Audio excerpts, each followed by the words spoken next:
Zik FM. علي صوتك.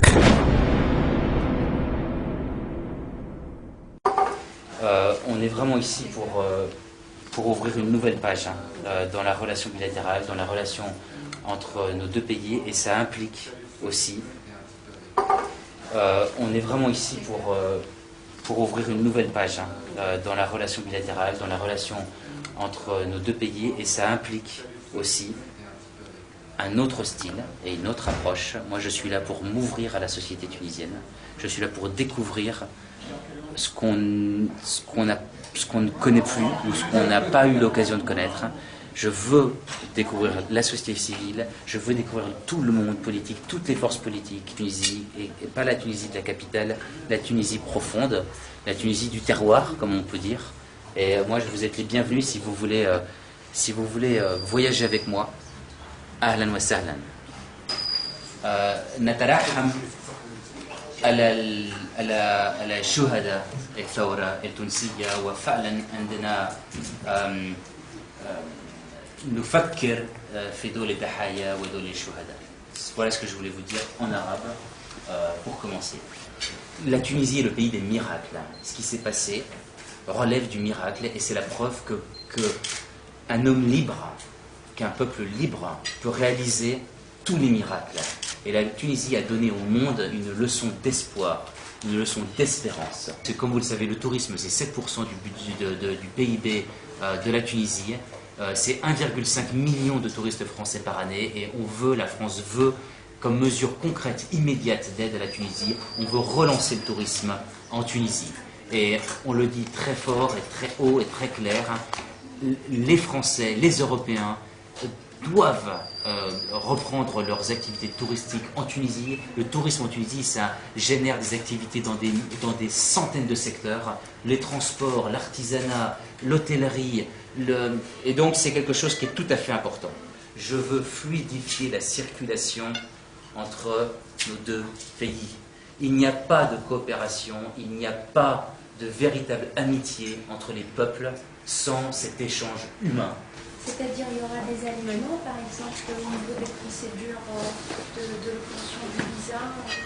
Non, ça veut dire que c'est pas des allègements, ça veut dire qu'en fait, il faut juste faire en sorte de fluidifier les choses. Actuellement, on a un certain nombre de Tunisiens qui vont en France chaque année, et bien il faut faire en sorte que plus de Tunisiens puissent accéder à la possibilité de se rendre en France et en Europe de manière régulière, sans susciter de drame et sans humiliation et sans gêner les gens. Hein? Donc n'essayez pas de me faire tomber sur des trucs débiles. Franchement, vous croyez que j'ai ce niveau-là? Vous croyez que moi je suis dans la petite phrase débile? Moi je suis là pour exposer une philosophie. Je suis pas là pour me mettre dans des citations. Il a dit ça. C'est absolument pas mon but de vous mettre dans une situation. Est-ce qu'on peut s'attendre? Moi, en plus, je vais vous dire un truc. Moi, je suis pour Aqad Fiqa ma baynana. Je suis pour le contrat de confiance entre nous. Moi, honnêtement, je suis prêt à vous ouvrir mon cœur et je suis prêt à vous ouvrir mes livres. À partir du moment où entre nous, on a une relation de responsable. Est-ce que la France va faire quelque chose? Vous croyez que moi, l'ambassadeur de France en Tunisie, je vais répondre à cette question? Madame Elio-Marie, c'est ma ministre. J'ai pas de commentaires à faire sur ce qui se passe. Je ne suis pas au courant. Et je crois que Madame Elio-Marie a elle-même dit ce qu'elle avait à dire. Et honnêtement, je ne peux pas dire un mot de plus que ça. مستقبل التعامل السياسي بين فرنسا وتونس كيف سيكون خاصة بعد موقف فرنسا الذي كان غير منتظر منذ بداية الثورة سواء من طرف الرئيس ساركوزي أو وزير الخارجية ميشيل عيوماري. في الحقيقة فرنسا تود أن تفتح صفحة جديدة مع تونس الجديدة في إطار عصر جديد. فرنسا تثق بمستقبل تونس، وفرنسا مع تونس وإلى جانب الشعب التونسي. ساركوزي لإصلاح ممكن أخطاء موقفه تجاه تونس، خاصة وأنكم مقربون بصفة خاصة من الرئيس الفرنسي الذي له حب خاص لكم. شكرا.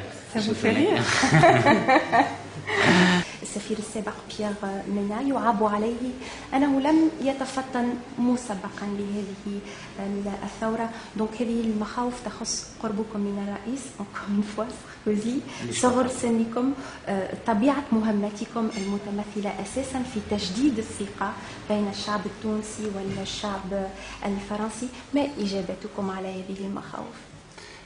لماذا مخاوف؟ أنا مش فاهم هذا صور مسبقة ضدي، وفعلا لا أستحق ذلك. يعني خلوني أبتدي شغلي وخلوني برحين. هي مخاوف ليست أحكام مسبقة. بس مخاوف هذا فعلا يعني الشتيمة علي. كيف ممكن تقول لي هذا؟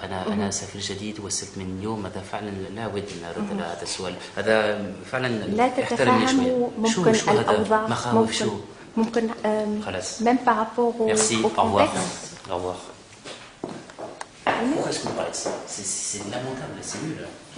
Moi, alors, je ne réponds pas à votre question et vous me laisserez. il n'y a pas de problème. Merci, au revoir. Il n'y a pas de problème. Votre excellence, merci quand même. Merci.